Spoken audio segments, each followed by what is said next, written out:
Good evening. Tonight we begin with something a little unsettling. The story of fentanyl, a tiny compound born in laboratories as a miracle painkiller and later blamed for a modern plague. Forget the neat miracle pill headlines and the simple villain versus hero narratives. The real tale is messy. Science, commerce, policy, and lives entangled in ways few expected.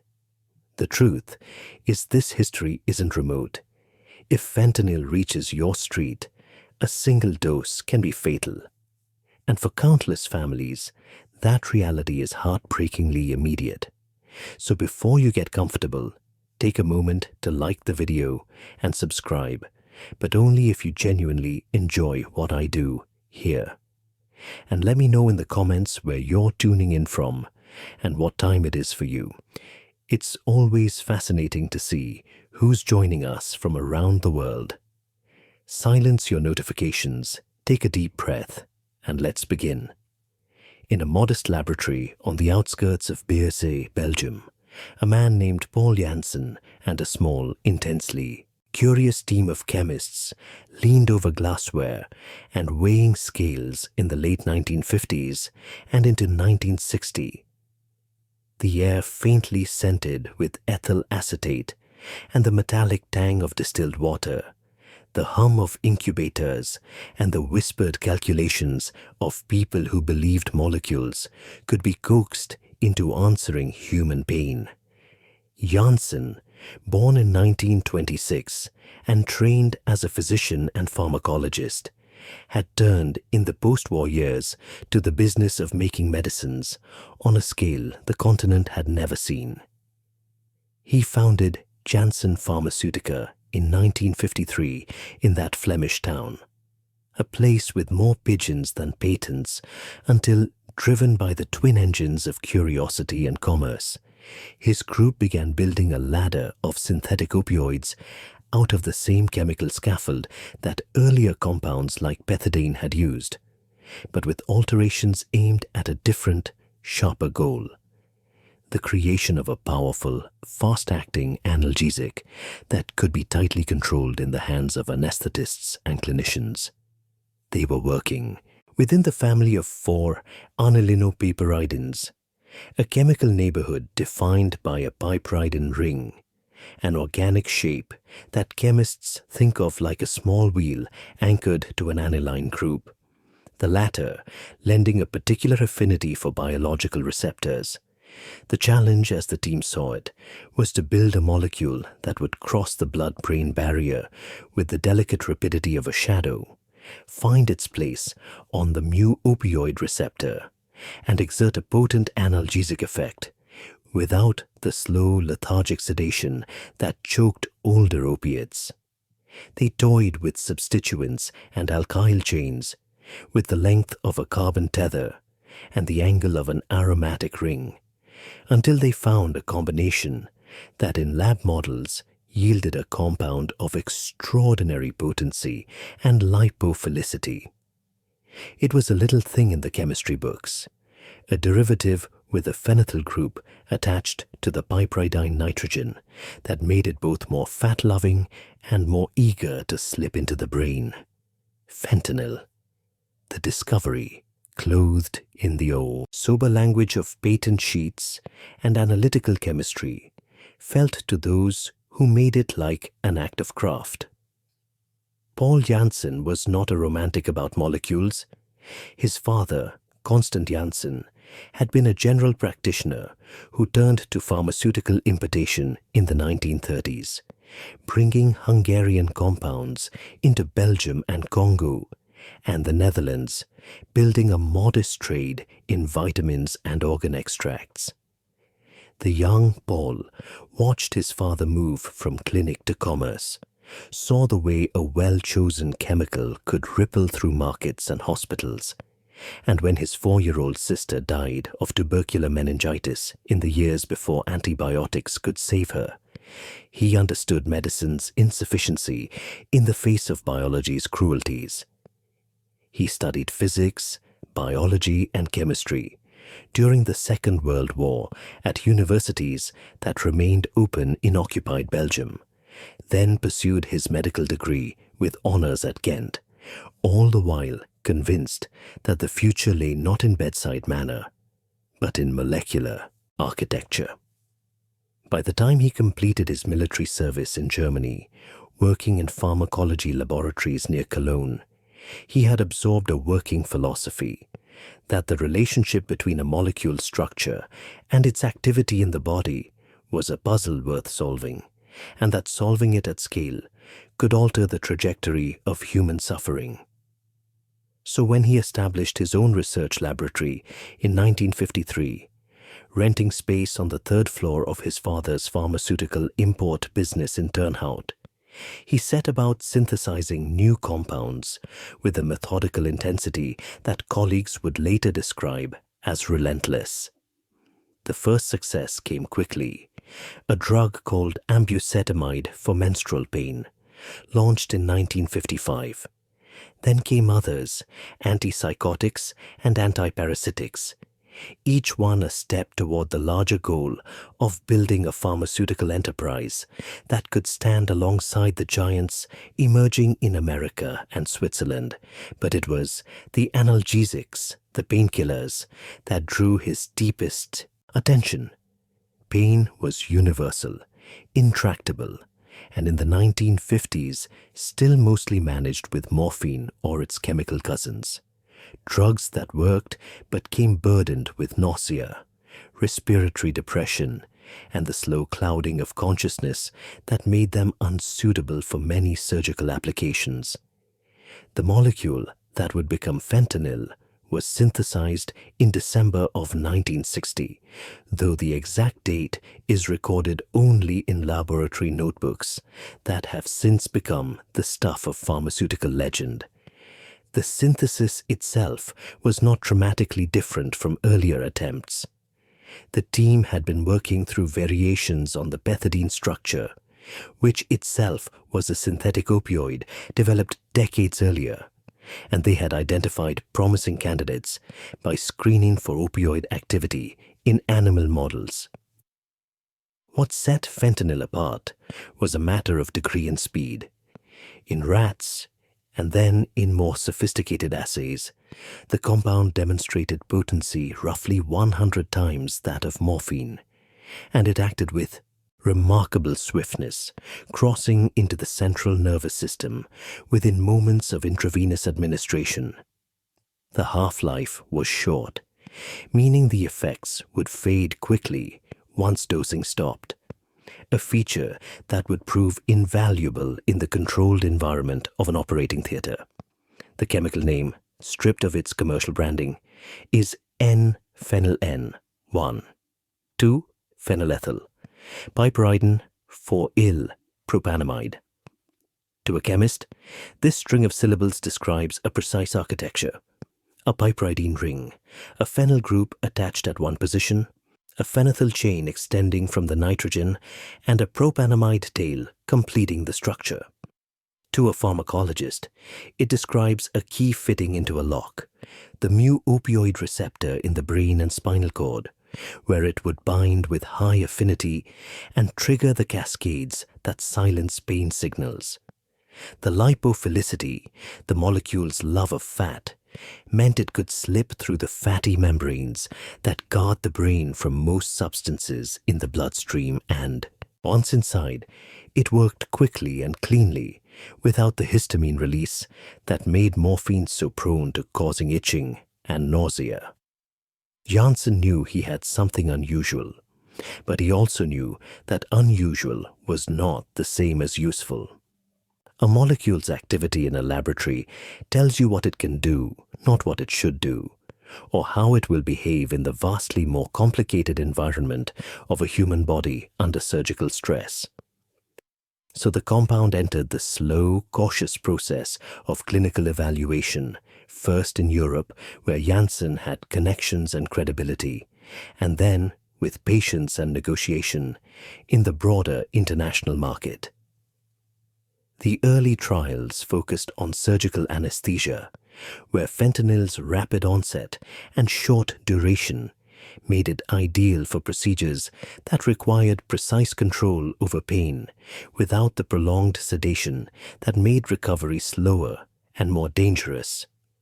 In 1963, a Belgian anesthesiologist named George de Castro began experimenting with a technique he called neuroleptalgesia, combining fentanyl with droperidol, an antipsychotic that produced a kind of calm detachment. The combination allowed patients to remain conscious but indifferent to pain, a state that de Castro and others found useful for certain surgeries and diagnostic procedures. The technique gained traction in European hospitals, and Janssen, watching the reports come in, began to see the contours of a market. That same year, Johnson & Johnson, the American healthcare conglomerate, purchased Janssen Pharmaceutica for what was then a substantial sum, though the terms included a formal guarantee that the Belgian company would retain its identity and independence within the larger group. Paul Janssen became the single largest shareholder of Johnson & Johnson outside the founding family, a detail that would later seem almost quaint given the scale of the opioid crisis that his molecule would help define. By 1968, fentanyl citrate, the salt form that combined fentanyl with citric acid in a stable, injectable solution, received approval from the United States Food and Drug Administration under the brand name Sublimaze. It was marketed as a general anesthetic, specifically for intravenous or intramuscular injection, and it entered American operating rooms with the backing of McNeil Laboratories, a Johnson & Johnson subsidiary. The timing was fortuitous. American medicine was in the middle of a transformation, with surgical techniques growing more sophisticated and the demand for better, safer anesthetics rising alongside the post-war boom in hospital construction and medical education. Fentanyl fit neatly into that world. It was fast, it was powerful, it was controllable, and it didn't flood patients with the side effects that made older opioids so difficult to manage in high-stakes environments. For the anesthesiologists who used it, fentanyl was a revelation. Where morphine required careful dosing and often left patients nauseated and groggy, fentanyl could be titrated with precision, the dose adjusted in real time as the surgery progressed, and when the procedure ended, its effects faded within minutes rather than hours. There was minimal impact on cardiovascular function, which made it safer for patients with heart disease or other complicating conditions. There was no release of histamine, the chemical mediator that caused itching and flushing and, in extreme cases, dangerous drops in blood pressure. The molecule did exactly what it was designed to do, and it did it with an elegance that won over clinicians who had spent years managing the trade-offs inherent in older drugs. In the operating rooms of the 1960s and 70s, fentanyl became routine. It was the opioid of choice for cardiac surgery, for trauma cases, for any situation where rapid, reliable analgesia was needed without the luxury of waiting for a drug to take hold or the risk of prolonged effects complicating recovery. Medical textbooks began to describe it in glowing terms, and pharmaceutical conferences featured presentations on its applications and benefits.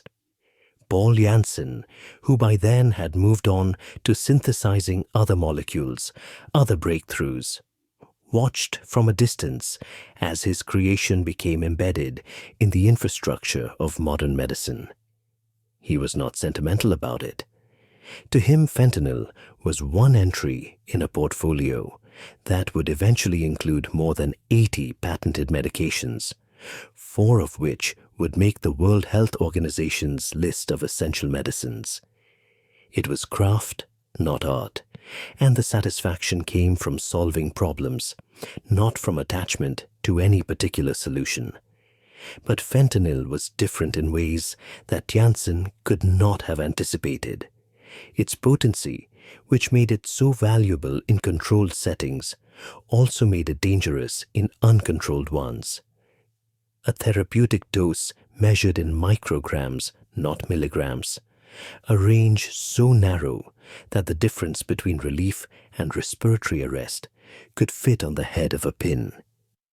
Its lipophilicity, which allowed it to cross the blood-brain barrier with such speed, also meant it could be absorbed through skin, through mucous membranes, through routes of administration that had nothing to do with surgical suites and everything to do with desperation and addiction. And its structure, elegant in its simplicity, was also reproducible. A blueprint that could be followed by anyone with enough chemistry knowledge and access to the right precursors. No poppy fields required, no harvests or refineries, just glassware and chemicals, and the kind of quiet determination that turns laboratories into clandestine operations. None of this was visible in 1968, when sublimars entered the American market. The world of medicine saw only the benefits, the lives saved and suffering eased, the surgeries made safer and recoveries made faster. The regulatory apparatus, still developing its frameworks for controlled substances, classified fentanyl as Schedule II, the highest level of control for drugs with accepted medical use, and assumed that the structures of prescription and professional oversight would be sufficient to contain the risks. The assumption was reasonable, given the context. Fentanyl was not a street drug. It was not something that users would seek out or that dealers would traffic in. It was a tool for professionals locked in hospital pharmacies and administered under close supervision. And for nearly 2 decades, that assumption held. The story of how fentanyl moved from the operating room to the street, from a controlled pharmaceutical to an uncontrolled catastrophe, is not a story of a single decision or a single failure. It is a story of systems, of incentives and oversights, of unintended consequences cascading across decades and continents, and of a molecule that, in its indifference to human intentions, simply did what chemistry dictated it would do. But that story begins not in Belgium or America, but in the shifting landscape of pain management and pharmaceutical marketing, in the choices made by doctors and companies and regulators who believed they understood the risks and who learned, too late, that understanding and control are not the same thing. For now, though, in the laboratory in Beers and the operating rooms where fentanyl first proved its worth, the molecule was exactly what it was meant to be, a triumph of synthetic chemistry, a solution to a problem that had plagued surgeons since the beginning of medicine, and a testament to the belief that human cleverness could master the mechanics of suffering. It would be years before anyone questioned whether mastery was the right word, or whether the mechanics of suffering had dimensions that no molecule, however elegant, could address. The 1970s brought fentanyl into its golden age, a period when the molecule's reputation spread through medical communities worldwide, and its applications expanded in ways that seemed to validate every optimistic prediction made by its creators. In operating rooms across North America and Europe, fentanyl became not just an option, but the standard, the drug that anesthesiologists reached for first when managing pain during surgery. Its rise coincided with advances in cardiac surgery, procedures that required the heart to be stopped and the patient's blood to be circulated through machines, operations so delicate and prolonged that the choice of anesthetic could mean the difference between recovery and catastrophe. Morphine, the traditional opioid for such cases, had always been problematic. It caused histamine release, which could trigger dangerous drops in blood pressure, and its effects lingered long after surgery ended, complicating the careful process of weaning patients off ventilators and bringing them back to consciousness. Fentanyl, by contrast, was clean. No histamine surge, no prolonged sedation, just powerful analgesia that could be turned on and off like a faucet. Cardiac surgeons who worked in an environment where every variable mattered adopted it with the kind of enthusiasm usually reserved for genuinely transformative innovations. By the mid-1970s, high-dose fentanyl anesthesia had become the technique of choice for patients undergoing open-heart surgery, valve replacements, coronary artery bypasses, the whole catalogue of interventions that modern cardiology had made possible. The concept of stress-free anesthesia emerged during this period, championed by researchers who argued that the body's response to surgical trauma, the flood of stress hormones and inflammatory mediators, could be blunted by large doses of potent opioids. George de Castro in Belgium had pioneered some of this thinking with his neuroleptalgia work, and in the United States, anesthesiologists began pushing the doses higher, using fentanyl not as an adjunct to other anesthetics, but as the primary agent. The results were striking. Patients maintained stable blood pressure and heart rate throughout. Procedures that would have sent older drugs into dangerous territory. Stress hormones remained suppressed, and recovery times improved. The technique spread rapidly, and within a few years, high-dose fentanyl became synonymous with cardiac anesthesia. But fentanyl's usefulness was not limited to the heart. Trauma surgeries, emergency procedures where patients arrived in shock or with multiple injuries benefited from the drug's rapid onset and cardiovascular stability. Neurosurgery, where even small fluctuations in blood pressure could lead to bleeding in the brain, found fentanyl's predictability invaluable. Pediatric anesthesia, always a delicate balancing act, given the smaller margins for error in children, embraced fentanyl for its precision and safety profile. The molecule was, in the parlance of the time, forgiving. It did not punish small mistakes in dosing the way other drugs did, and it allowed clinicians to focus on the surgery itself rather than constantly managing the side effects of the anesthetic.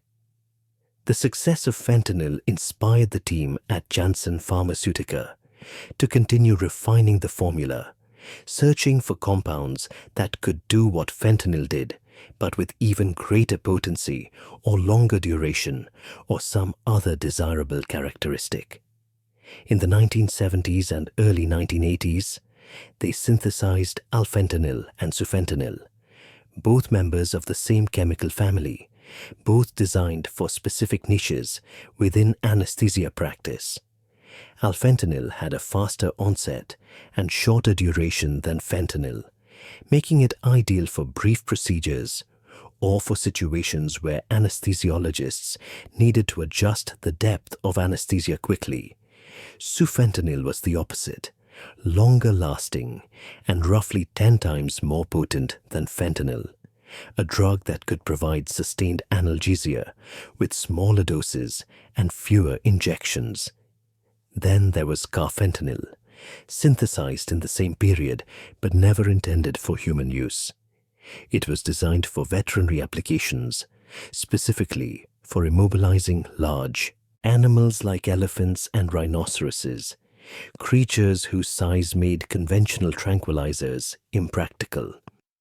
Carfentanil's potency was almost absurd, estimated at 10,000 times that of morphine, a number so large that it strained comprehension.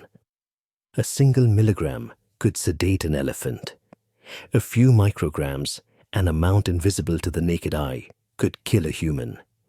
It was classified and controlled accordingly, kept in the realm of veterinary medicine, and for decades it stayed there, a chemical curiosity with no relevance to the lives of ordinary people.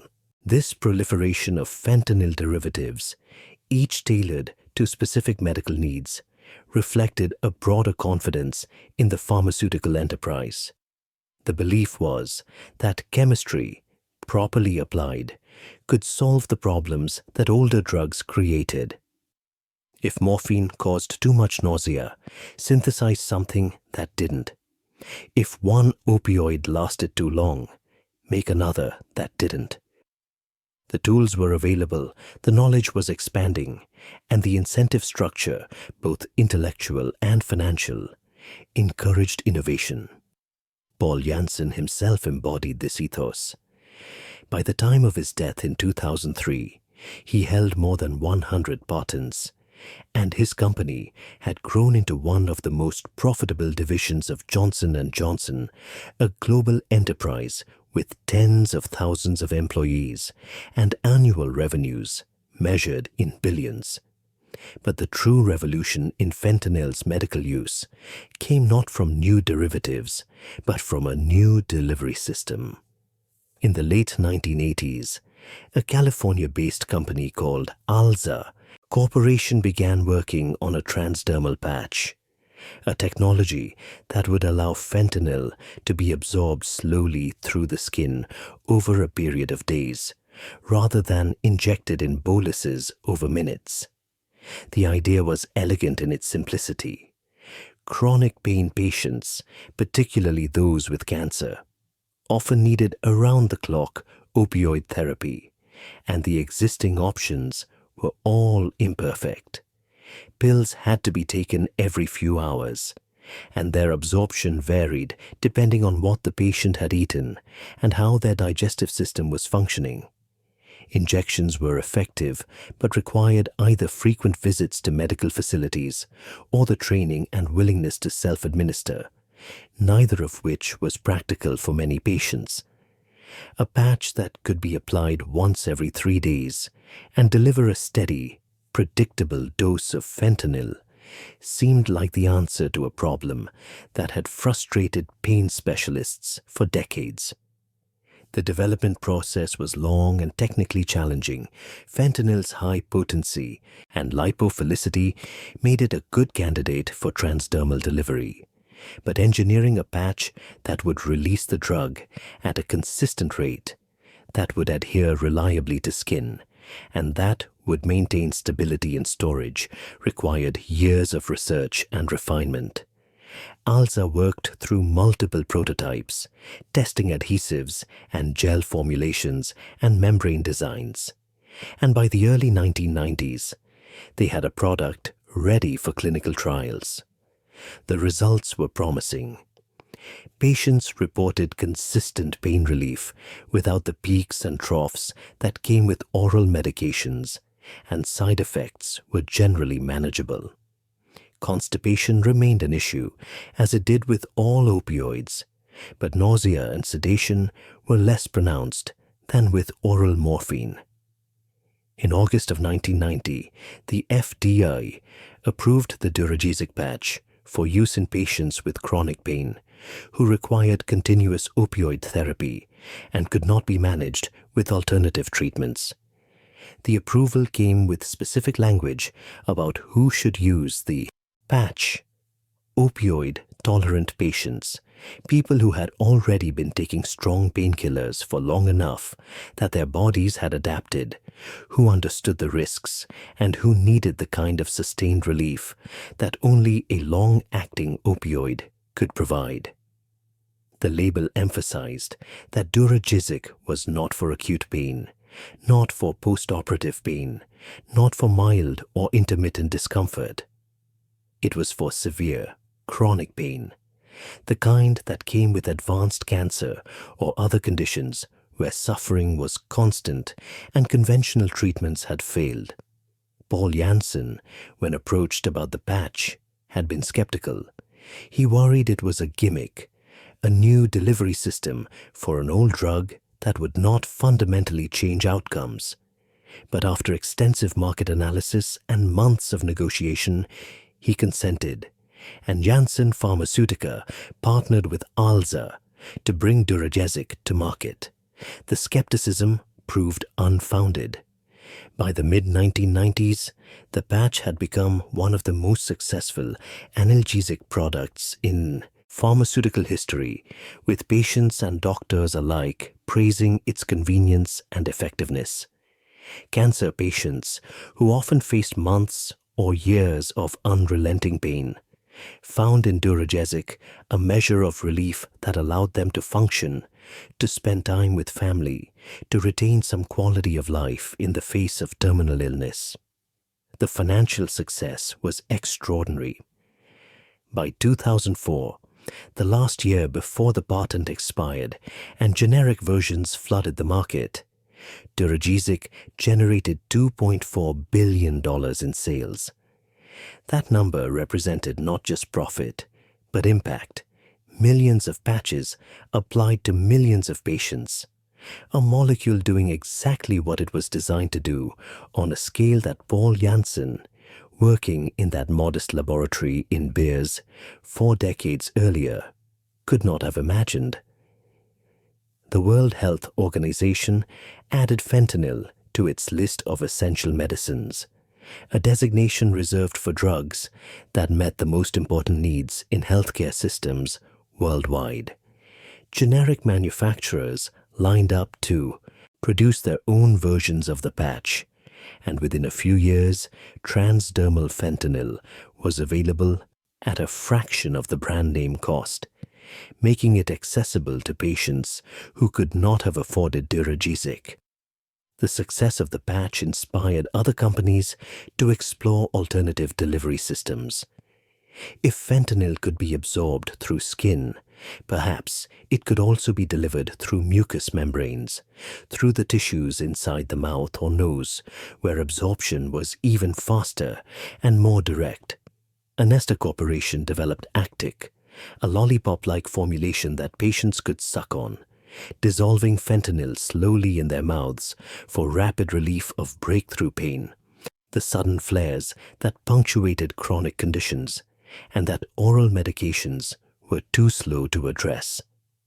The FDA approved Actic in 1998, specifically for cancer patients who were already on around-the-clock opioid therapy, and who had developed tolerance, meaning their bodies had adapted to high doses and would not respond to weaker drugs. The lollipop was followed by other formulations: sublingual tablets that dissolved under the tongue, buccal films that adhered to the inside of the cheek, nasal sprays that delivered fentanyl through the delicate membranes of the nasal passages, effervescent lozenges that bubbled and dissolved. Each product targeted the same narrow patient population, those with severe opioid-responsive pain who needed fast-acting relief and who had exhausted other options. The pharmaceutical landscape filled with fentanyl products, each with its own brand name and marketing campaign, each approved under strict conditions that emphasized medical supervision and appropriate use. By the early 2000s, fentanyl in all its forms had become woven into the fabric of pain management. Hospitals stocked it for surgeries, oncologists prescribed it for cancer patients, pain clinics recommended it for chronic conditions that did not respond to non-opioid treatments. The molecule had fulfilled its promise. It had eased suffering on a massive scale, had allowed surgeries that would have been impossible with older anesthetics, had given dying patients a measure of dignity and comfort in their final months.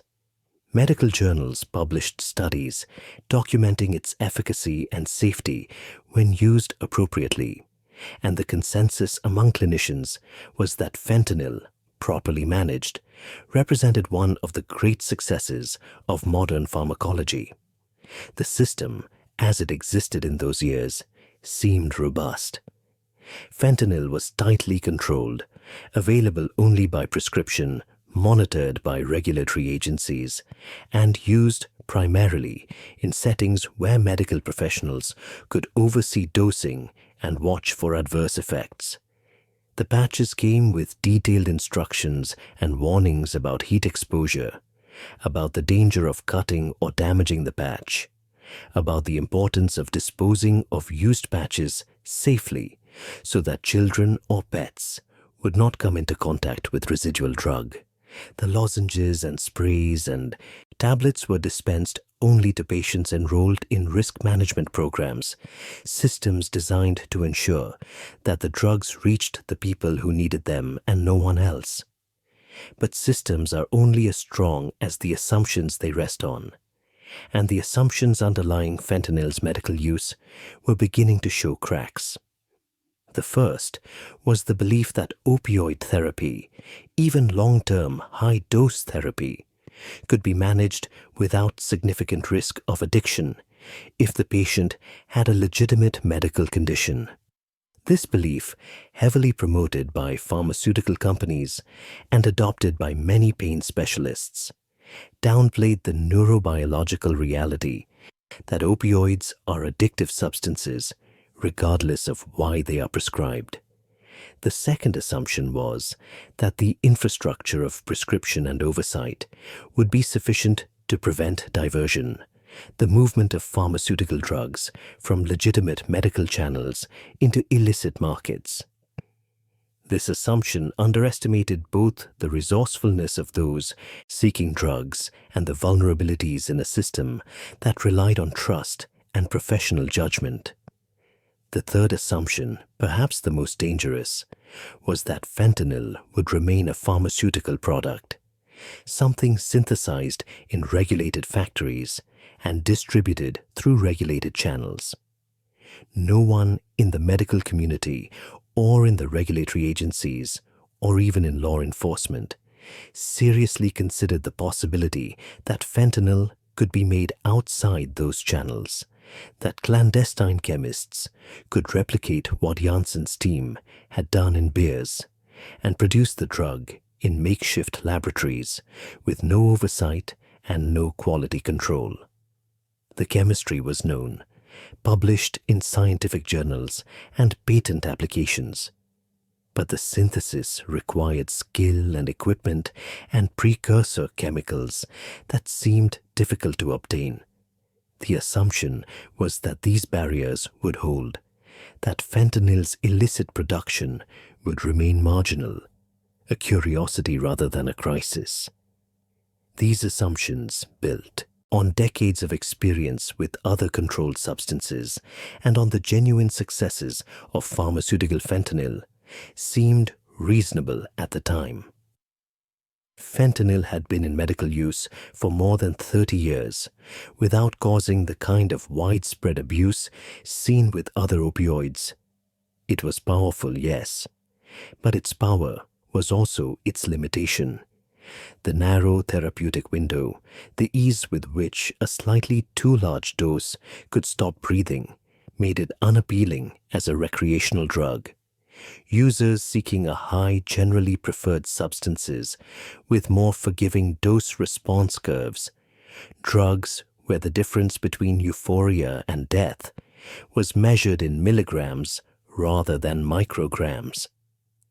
Fentanyl seemed too dangerous for the street, too technical, too much like playing Russian roulette with chemistry. For a time, that assessment held. Through the 1990s and into the early 2000s, fentanyl remained primarily a medical drug, its presence in illicit markets limited to occasional thefts from hospitals or diverted prescriptions. The opioid crisis, already gathering force in rural America and spreading through Appalachian communities, was still defined by pharmaceutical oxycodone and hydrocodone, pills that could be crushed and snorted or swallowed in quantities far exceeding their prescribed use. Law enforcement focused on pill mills and corrupt doctors, on the diversion of prescription drugs from pharmacies and clinics, and on the heroin that began to fill the gap as prescription opioids became harder to obtain. Fentanyl in those years seemed like a separate story. It was the drug that saved lives in operating rooms, that allowed cancer patients to die with less suffering, that represented the best of what pharmaceutical innovation could achieve. The idea that it would become the primary driver of overdose deaths in the United States, that it would kill more Americans than car accidents or gun violence, that it would redefine the opioid crisis and render earlier interventions almost irrelevant would have seemed not just unlikely, but absurd.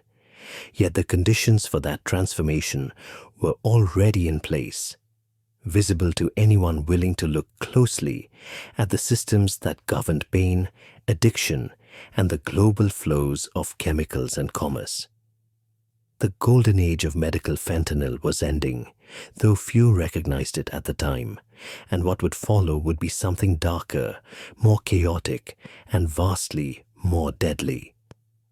The transformation of American pain management in the 1990s happened quietly at first, a shift in medical culture that seemed, to those promoting it, like overdue progress. For decades, doctors had been taught to be cautious with opioids, to reserve them for acute injuries and terminal illness, to worry about addiction and dependence.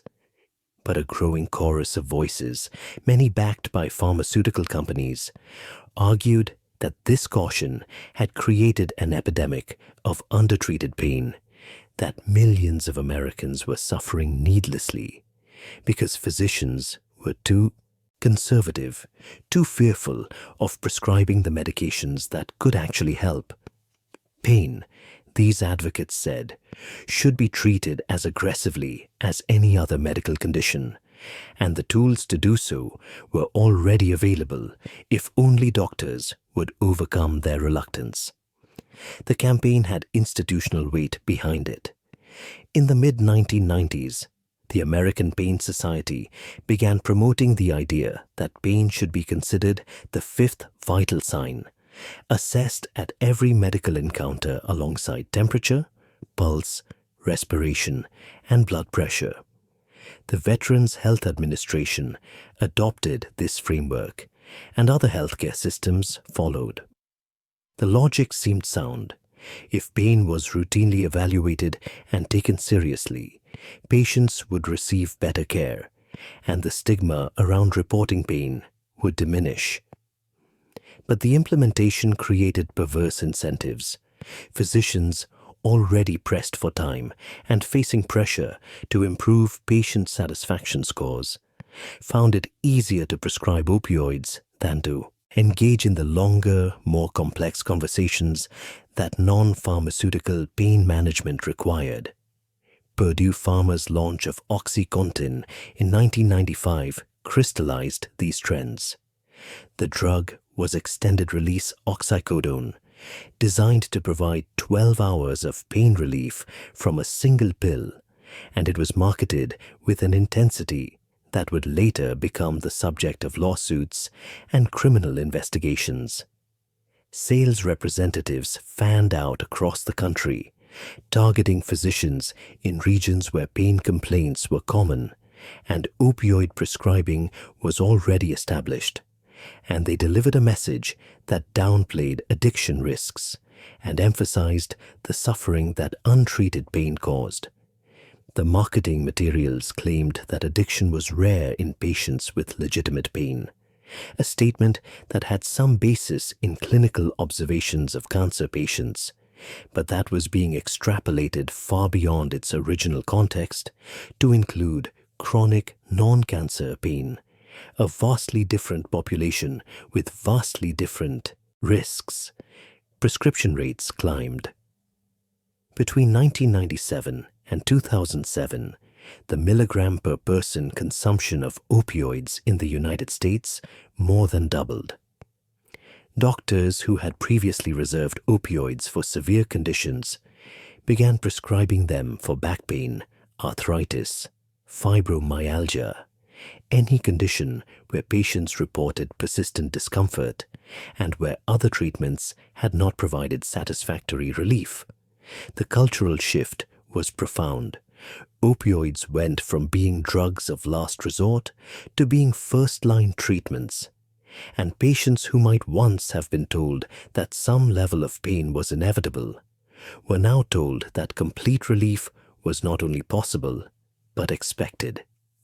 Fentanyl, in its various pharmaceutical forms, rode this wave.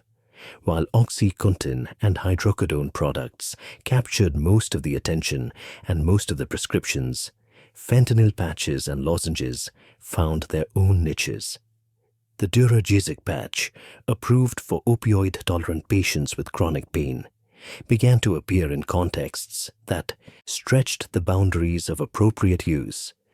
Patients with moderate pain, not the severe cancer pain the patch was designed for, received prescriptions. People who had not been on long-term opioid therapy, who were not truly opioid tolerant in the way the label specified, were started on patches because the convenience appealed to them or to their doctors. The system that was supposed to ensure appropriate use relied heavily on physician judgment and patient honesty, and both proved unreliable when the incentives pointed toward prescribing. Actic, the fentanyl lollipop, followed a similar trajectory. Approved in 1998 for breakthrough cancer pain in opioid-tolerant patients, it was supposed to be a narrow-use product, prescribed only to people with advanced malignancies who were already on around-the-clock opioid therapy and who experienced sudden pain episodes that existing medications could not control. But by the early 2000s, research showed that more than 80% of Actic prescriptions were going to patients who did not have cancer, who were using the lozenges for chronic pain conditions that did not fit the approved indications. This off-label use was not illegal. Doctors have broad discretion to prescribe medications for unapproved purposes, but it represented a breakdown in the careful targeting that was supposed to govern high-potency opioid products. The pharmaceutical companies, including Janssen, were not passive observers. They marketed aggressively, funded continuing medical education programs that emphasized pain management, sponsored conferences where speakers downplayed addiction risks, and cultivated relationships with influential physicians who could shape prescribing patterns in their communities. The financial stakes were enormous. The opioid market was worth billions annually, and companies competed fiercely for market share. The result was a flood of promotional materials, drug samples, and sales visits that normalized opioid prescribing and created an environment where doctors felt pressure to prescribe, where patients came to expect prescriptions, and where questioning the wisdom of long-term opioid therapy for chronic pain could seem almost cruel. By the mid-2000s, the consequences were becoming visible. Emergency rooms began seeing more overdoses, more cases of people arriving unconscious or in respiratory distress after taking too many pills or combining opioids with alcohol or benzodiazepines. Medical examiners reported rising numbers of deaths where opioid toxicity was listed as the cause. The National Institute on Drug Abuse and the Centers for Disease Control and Prevention started tracking the numbers, and the graphs showed lines climbing at angles that indicated not a problem, but an epidemic. Between 1999 and 2010, overdose deaths involving prescription opioids nearly quadrupled, from around 3,000 per year to more than 12,000. Fentanyl's contribution to this toll was initially modest, overshadowed by the sheer volume of oxycodone and hydrocodone deaths. But the patterns of fentanyl misuse were troubling in ways that went beyond the numbers. The Duragesic patch, designed to release fentanyl slowly over 72 hours, could be manipulated. Users discovered that applying heat, a heating pad, or a hot bath accelerated the release, delivering a larger dose more quickly and producing a more intense effect. Others cut patches open and extracted the gel, then ate it or dissolved it in liquid. Still others chewed used patches, which retained significant amounts of fentanyl even after 3 days of wear, or applied multiple patches at once to overwhelm their tolerance. Each of these practices dramatically increased the risk of overdose.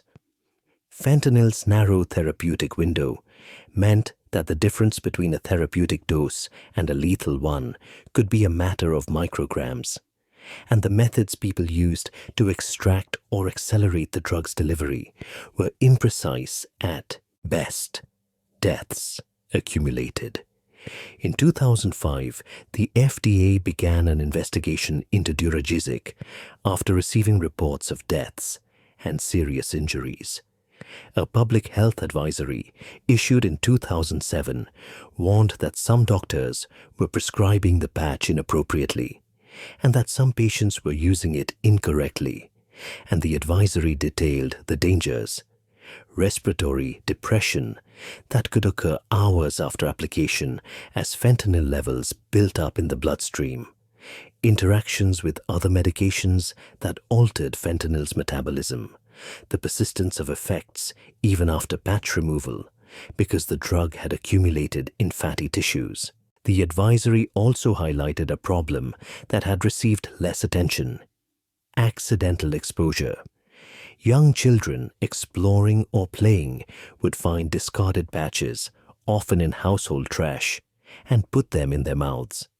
The residual fentanyl in a used patch was more than enough to kill a small child, and the deaths, though relatively infrequent, were devastating. The FDA mandated changes to the labeling, stronger warnings, more explicit disposal instructions, but the fundamental issue remained.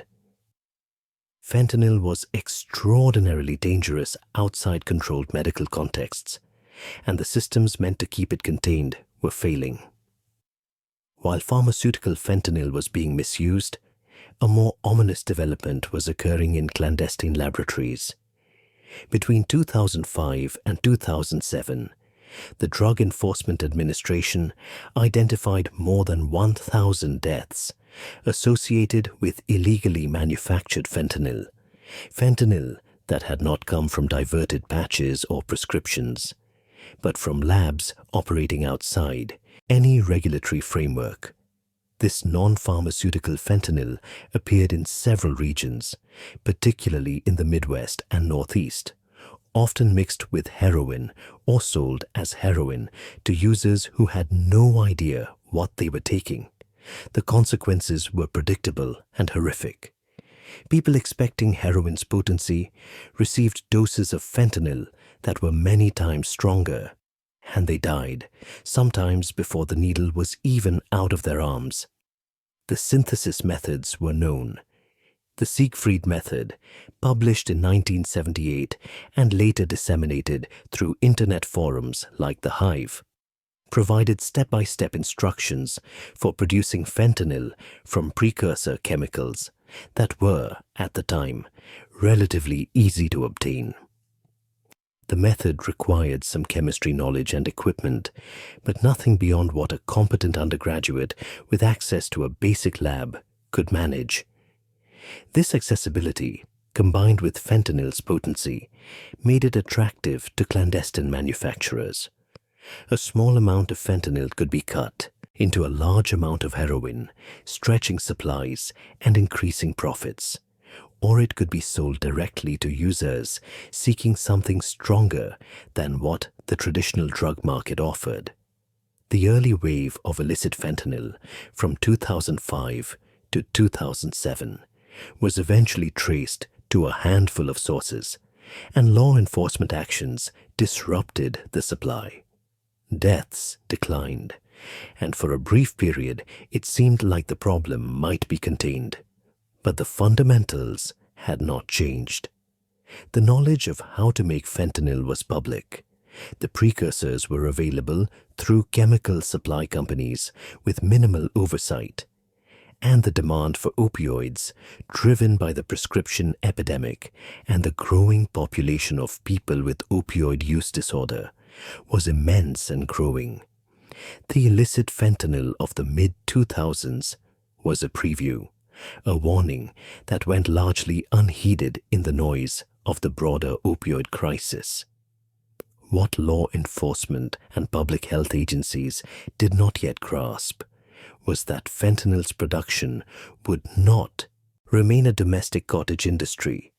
The globalized economy, the ease of international shipping, and the rapid growth of chemical manufacturing in countries with weak regulatory enforcement were creating conditions for something far larger and more intractable. China, with the world's largest chemical industry and thousands of companies producing pharmaceutical precursors and intermediates, was about to become the primary source of fentanyl and fentanyl analogs flooding into North America. But in the mid-2000s, that shift had not yet fully materialized, and attention remained focused on prescription opioids, pill mills, and the doctors who had become, in effect, drug dealers with medical licenses. The policy response, such as it was, centered on tightening prescribing guidelines and increasing monitoring. States implemented prescription drug monitoring programs, databases that tracked opioid prescriptions, and allowed pharmacists and doctors to see if patients were obtaining medications from multiple sources. The DEA increased scrutiny of high-volume prescribers and targeted pain clinics that operated with minimal oversight. Purdue Pharma reformulated OxyContin to make it harder to crush and snort, a change that received significant publicity, but that in practice simply pushed users toward other drugs. The total quantity of opioids prescribed in the United States began to decline after 2010, a shift that public health officials hailed as progress. But the decline in prescriptions did not translate into a decline in addiction or deaths. By the time prescribing peaked and began to fall, millions of Americans had already developed opioid use disorder, and cutting off their legal supply did not cure the disorder. It drove them to illicit markets, first to heroin, which was cheaper and more accessible than diverted pills, and then, as the drug supply evolved, to fentanyl. The unintended consequence of reducing prescription opioids was to accelerate the transition to a deadlier phase of the crisis, one where users had no idea what they were taking, where potency varied wildly, and where a single mistake, a single miscalculation, could be fatal. Fentanyl in the late 2000s stood at an inflection point. Its medical uses remained legitimate and important. Surgeons still relied on it. Cancer patients still benefited from the patch, and the pharmaceutical infrastructure that produced and distributed it continued to function, albeit under increased scrutiny. But the molecule had escaped those confines. It existed now in two parallel worlds: the regulated world of hospitals and pharmacies, and the unregulated world of clandestine labs and street dealers. The two worlds would continue to drift apart, with the latter growing in scale and lethality, while the former struggled to contain the damage it had, however inadvertently, helped to create. The optimism that had characterized fentanyl's early decades, the sense that chemistry and medicine could master pain without significant cost, was giving way to something darker. The systems meant to ensure safety had proven inadequate. The assumptions about who would use fentanyl and how they would obtain it had been wrong, and the market forces that drove pharmaceutical companies and drug traffickers alike cared nothing for the human consequences. The first cracks in the system were visible, and they were widening. But the full scale of what was coming, the flood of illicit fentanyl that would redefine the opioid crisis and claim hundreds of thousands of lives, remained just beyond the horizon. For those paying attention, though, the signs were there. The molecule that Paul Janssen had synthesized in Belgium in 1960, the tool that had saved so many lives in operating rooms, was becoming a weapon, and the battle to control it was already being lost. The transformation of fentanyl from a domestic problem to a global crisis required infrastructure, and that infrastructure emerged in China during the early years of the 21st century. The country's chemical industry, already the largest in the world, had grown exponentially in the decades following economic liberalization. And by the 2000s, China was producing not just bulk chemicals for legitimate industries, but also a vast array of pharmaceutical intermediates, precursors, and compounds that existed in regulatory gray zones. The industry was concentrated in coastal provinces like Hebei, Zhejiang, and Guangdong, regions where industrial parks sprawled across landscapes that had been farmland a generation earlier, where factories operated around the clock, and where the speed of economic development had far outpaced the government's ability or willingness to regulate it. Hebei province, home to Shijiazhuang, the provincial capital, became particularly significant in the fentanyl story.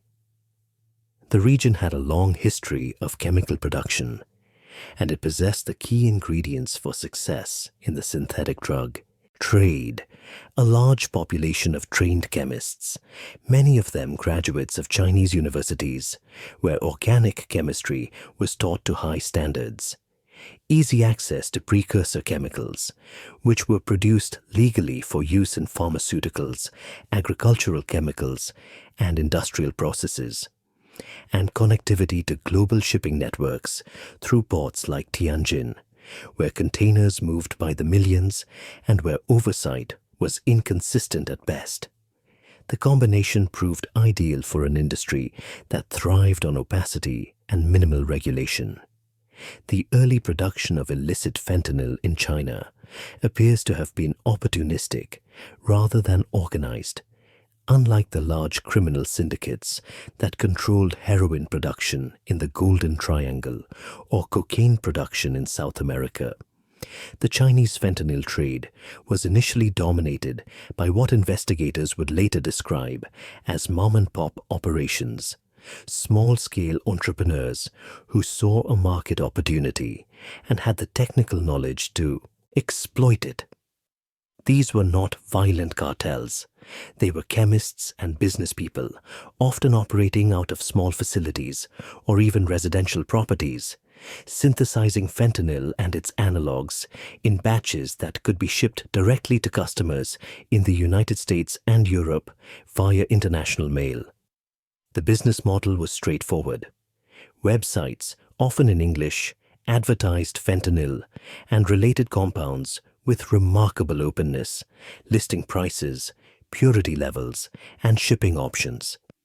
Customers, typically individuals or small-scale dealers in the United States, would place orders using email or encrypted messaging apps, pay via wire transfer or cryptocurrency, and receive their shipments within weeks. The packages, usually small and light, were disguised as legitimate goods, mislabeled as cosmetics or nutritional supplements or industrial chemicals, and they entered the United States through the vast stream of international parcels that customs inspectors had neither the time nor the resources to thoroughly examine. In 2015 alone, more than 20 billion parcels arrived in the United States from China, an average of more than 50 million per week. Detecting fentanyl in that volume was like searching for specific grains of sand on a beach. The scale of this direct-to-consumer trade is difficult to quantify with precision, but evidence from law enforcement seizures and overdose investigations suggests it was substantial. Between 2013 and 2019, before China implemented comprehensive controls, fentanyl and its analogs flowed into American communities with increasing frequency. Overdose deaths began to climb in a pattern that was distinct from the earlier prescription opioid epidemic. These deaths were concentrated in regions where heroin use was already established, and toxicology reports showed that victims often had no idea they were taking fentanyl. They thought they were buying heroin or oxycodone pills or Xanax, but what they received was either pure fentanyl or drugs laced with fentanyl in amounts that varied wildly from one batch to the next. The Chinese government's role in this trade was complex and remains contested. On one hand, China had strict domestic controls on fentanyl, classifying it as a controlled substance and prohibiting its production and use within the country, except under tightly regulated medical circumstances. On the other hand, enforcement of export controls was minimal, and there is evidence that some government entities were actively involved in facilitating the trade, either through direct participation or through policies that incentivized chemical exports regardless of their end use. A congressional investigation in the early 2000s uncovered details that painted a disturbing picture of state complicity. One case involved Hebei Guohua Chemical Company, later renamed Hebei Kaohsiung, a firm that sold fentanyl precursors and other narcotics through 98 different websites. The company was visited and praised by senior provincial development officials for its contributions to the regional economy. Another case involved the Hebei Prison Administration Bureau, which owned a chemical company called Yafeng. For at least 8 years, Yafeng operated as the hub of a network selling fentanyl products directly to American customers, advertising openly on English-language websites, and promising to smuggle chemicals past U.S. and Mexican border defenses. The fact that a prison system, an arm of the Chinese state, was engaged in this trade suggested either profound corruption or deliberate policy, and neither explanation was reassuring. Perhaps most revealing was the value-added tax rebate program. China, like many countries, used tax incentives to encourage exports, and the chemical industry benefited from a rebate of 13%, the highest rate available. To qualify for the rebate, companies had to document the names and quantities of chemicals they were exporting, creating a paper trail that could, in theory, be used for enforcement. Yet this trail was not used to stop the export of fentanyl precursors and analogs, many of which had no legitimate use and were illegal in the destination countries. Instead, billions of dollars in subsidies flowed to companies exporting these substances, effectively using state funds to support a trade that was killing tens of thousands of people annually in the United States. The diplomatic implications were significant. American officials, increasingly alarmed by the overdose crisis, pressed China to take action, arguing that Chinese-sourced fentanyl was fueling deaths on a scale that constituted a public health emergency. Chinese officials responded with a mix of defensiveness and deflection. They pointed out that China did not have a domestic fentanyl problem, that the demand was coming from the United States, and that American policies, particularly the overprescription of opioids, had created the conditions for the crisis. This was not entirely wrong. The opioid epidemic did begin with American pharmaceutical companies and American prescribing practices, and the demand for illicit opioids was driven by the millions of Americans who had developed substance use disorders after being introduced to opioids through legitimate medical channels. But the argument, while containing a grain of truth, ignored China's active role in supplying the means to meet that demand, and it ignored the broader pattern of China's chemical industry, operating with minimal oversight in ways that created global harms. The same factories that produced fentanyl precursors also produced precursors for methamphetamine, another synthetic drug that was devastating communities in Asia, Australia, and increasingly in the United States. The same lack of enforcement that allowed fentanyl to be exported with impunity also allowed the export of other dangerous substances, from synthetic cannabinoids to novel psychoactive substances that had never been tested for safety and that were marketed online to customers worldwide. Under sustained international pressure, China did eventually act. In May 2019, the Chinese government announced that it would classify all fentanyl-related substances as controlled, using a class-wide scheduling approach, rather than the previous system that required each specific analog to be individually listed. This was a significant step. The problem with the old system was that chemists could simply modify the molecular structure slightly, creating a new analog that was technically legal under Chinese law, even though it had the same effects as the banned version. Class-wide scheduling closed that loophole, at least in theory, by making it illegal to produce or export any substance that was structurally related to fentanyl. The impact was real but incomplete. Direct shipments of finished fentanyl from China to the United States largely ceased after 2019. Overdose investigators stopped finding packages postmarked from Chinese cities in the possession of people who had died from fentanyl. But the flow of fentanyl did not stop. It shifted, adapted, evolved in response to the new constraints.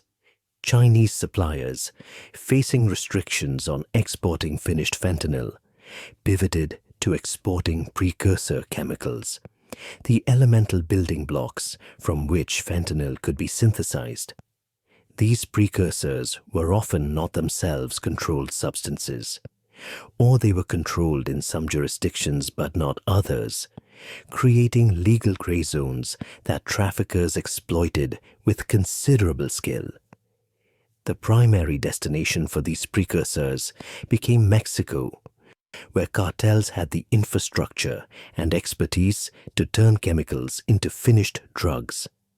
The Sinaloa Cartel and Cartel Jalisco Nueva Generación, two of the most powerful criminal organizations in the Western Hemisphere, recognized the opportunity that fentanyl represented. Unlike heroin, which required poppy fields and refineries and a supply chain vulnerable to interdiction, fentanyl could be made in compact mobile laboratories using chemicals that arrived by sea or air from China. The production process was faster, cleaner, and far more profitable. A kilogram of fentanyl, which could be synthesized from precursors costing a few $1,000s, could be cut and pressed into hundreds of thousands of pills that would sell for tens of millions of dollars on American streets. The Mexican cartels had long experience with logistics, with smuggling, with the corruption of officials, and the management of distribution networks. Adding fentanyl to their product lines required relatively minor adaptations. Laboratories were established in remote areas, often in the states of Sinaloa, Jalisco, and Sonora, places where government presence was limited and where cartel control was absolute. The precursors arrived through ports like Manzanillo and Lázaro Cárdenas, or they came overland from Guatemala after being shipped to Central America. Chinese brokers, often operating through encrypted communications and using a cryptocurrency for payments, facilitated the transactions, connecting suppliers in China with buyers in Mexico and ensuring that the chemicals reached their destinations. The pills that emerged from these laboratories were designed to deceive. They were pressed to look identical to pharmaceutical oxycodone or Xanax or Adderall, complete with logos and markings that mimicked the real products. The equipment required for this, pill presses capable of producing thousands of tablets per hour, was also often sourced from China, where manufacturers sold the machines with few questions asked. The deception was effective. Users who thought they were buying a pain pill to manage chronic discomfort, or a sedative to cope with anxiety, or a stimulant to stay awake for work, were instead taking fentanyl. And because the doses were not standardized, because quality control in clandestine labs was non-existent, the concentration of fentanyl varied from pill to pill. One might contain a survivable amount, the next might contain a lethal dose, and there was no way to tell the difference by looking.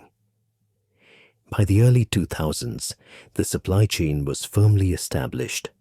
Precursors flowed from China to Mexico, finished fentanyl flowed from Mexico to the United States, and deaths continued to climb. The Biden administration, recognizing the crisis, attempted to restart cooperation with China, which had been suspended during a period of heightened geopolitical tensions. In November 2023, President Biden and Chinese President Xi Jinping met and agreed to resume counter-narcotics collaboration, establishing a working group and committing to information sharing and enforcement actions. The Chinese government subsequently shut down some suppliers, blocked international payment accounts linked to the drug trade, and resumed reporting suspicious shipments to international monitoring bodies. These actions yielded some results. Chinese enforcement agencies made arrests, seized shipments, and publicized their efforts. But the fundamental dynamics had not changed. The chemical industry in China remained vast and weakly regulated. The incentives to export were powerful, and the cartels in Mexico had developed alternative sources and redundancies that made them resilient to disruptions. Moreover, the geopolitical relationship between the United States and China, strained by disputes over trade, technology, and Taiwan, meant that cooperation on drug trafficking was always vulnerable to broader tensions. When relations deteriorated, as they often did, counter-narcotics efforts suffered. The fentanyl pipeline, by the mid-2000s, had become a fixture of the global drug trade, a system that involved thousands of people across multiple continents and that generated billions of dollars in revenue annually. It was driven by demand in the United States, supplied by manufacturers in China and Mexico, and facilitated by the same technologies and networks that supported legitimate commerce, international shipping, encrypted communications, cryptocurrency, and the constant flow of goods across borders in a globalized economy. Breaking that pipeline would require not just enforcement, but fundamental changes to the systems that made it possible, changes that seemed politically and practically out of reach. And so the fentanyl continued to flow, and the deaths continued to accumulate, and the molecule that Paul Janssen had created to ease suffering became in the hands of traffickers and shaped by market forces, an instrument of mass death.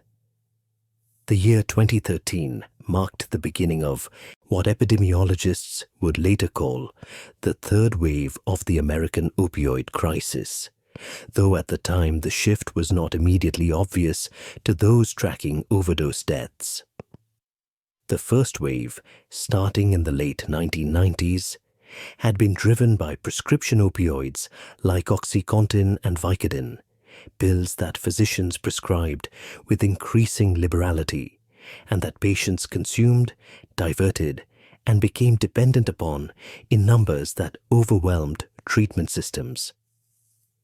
The second wave, beginning around 2010, saw heroin resurge as prescription opioids became harder to obtain through legitimate channels, as reformulations made pills harder to abuse, and as people with opioid use disorder sought cheaper alternatives on the street. But the third wave was different in character and lethality. It was defined by synthetic opioids, primarily fentanyl, and it would prove far deadlier than what had come before. In 2013, synthetic opioid deaths in the United States numbered 3,105, a figure that represented a small fraction of total overdose deaths, but that marked the beginning of an exponential climb. The number seemed almost manageable at the time, lost in the broader noise of an opioid epidemic that was already claiming tens of thousands of lives annually. But the trajectory was ominous. By 2014, synthetic opioid deaths had nearly doubled. By 2015, they had doubled again. The curve on the graph bent upward at an angle that indicated not gradual growth, but explosive expansion, and public health officials who understood what the numbers meant began sounding alarms that largely went unheard in the political sphere, where attention remained focused on prescription drugs and heroin. The deaths had a signature that distinguished them from earlier phases of the crisis. Victims were found with needles still in their arms, evidence that they had stopped breathing before they could even complete the injection.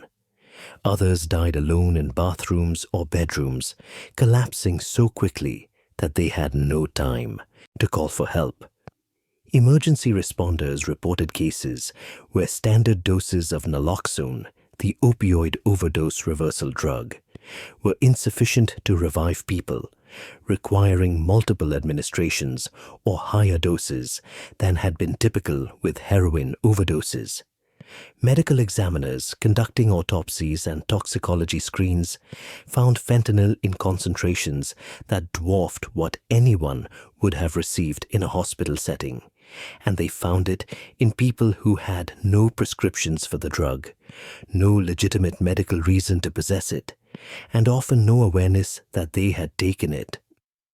The contamination of the drug supply happened rapidly and chaotically. Heroin dealers, seeking to stretch their product or increase its potency, began cutting their supply with fentanyl purchased from Chinese suppliers or synthesized in makeshift labs. The economics were compelling. Fentanyl was far cheaper than heroin by weight, far more potent, and far easier to transport and conceal. A dealer who previously needed kilograms of heroin could achieve the same number of doses with grams of fentanyl, and the profit margins expanded accordingly. But the practice was profoundly dangerous because it required precision that street-level dealers did not possess. Fentanyl's potency meant that a miscalculation of a few milligrams could turn a survivable dose into a lethal one, and the equipment and expertise needed to mix fentanyl evenly into heroin were not available in the environments where this cutting typically occurred. The result was a Russian roulette drug supply. One bag of heroin might contain a trace amount of fentanyl, barely noticeable. The next bag from the same dealer might contain a concentrated pocket that would kill instantly. Users had no way to know, no way to test, and no margin for error. The people who died were not necessarily inexperienced users who had misjudged their tolerance, Many were people who had been using opioids for years, who understood dosing and risk management, who took what they thought were reasonable precautions, and who died anyway because the substance they purchased bore no relationship to what they believed they were buying. By 2016, fentanyl-related deaths had surpassed deaths from both prescription opioids and heroin individually, a grim milestone that marked fentanyl's ascendance as the dominant driver of overdose mortality. The age-adjusted death rate from synthetic opioids climbed to levels that would have seemed impossible a few years earlier, and it kept climbing. In 2017, the rate peaked temporarily at around 19 deaths per 100,000, then dipped slightly in 2018 before resuming its upward march. By 2021, the rate had reached 21.8 deaths per 100,000, representing more than 70,000 individual deaths in a single year, each one a person who had ceased to exist because of a molecule that was supposed to relieve suffering.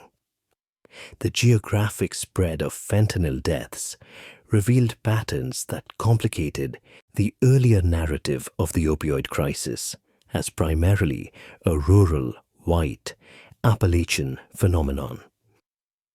While those communities continued to suffer, and while states like West Virginia maintained the highest per capita death rates, fentanyl was an urban drug as much as a rural one, and it was killing people across racial and socioeconomic lines in ways that earlier waves had not. Cities like Baltimore, Philadelphia, San Francisco, and Seattle saw overdose deaths spike. The Rust Belt, already devastated by economic decline and prescription opioid addiction, faced a new assault. The Southwest, particularly Arizona and New Mexico, where proximity to the Mexican border meant earlier exposure to cartel-supplied fentanyl, recorded death rates that rivaled Appalachia. West Virginia, a state with a population of less than 2 million, recorded a fentanyl death rate of 69.2 per 100,000 in 2023, the highest in the nation.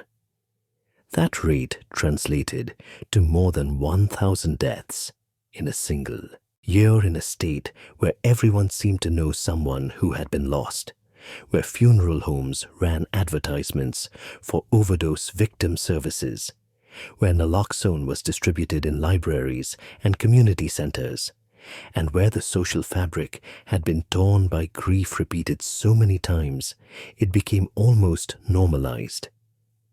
Delaware, with the second highest rate, at 44.6 per 100,000, and Washington, D.C., at 48.7, rounded out the places where fentanyl had become a leading cause of death, surpassing car accidents and many diseases.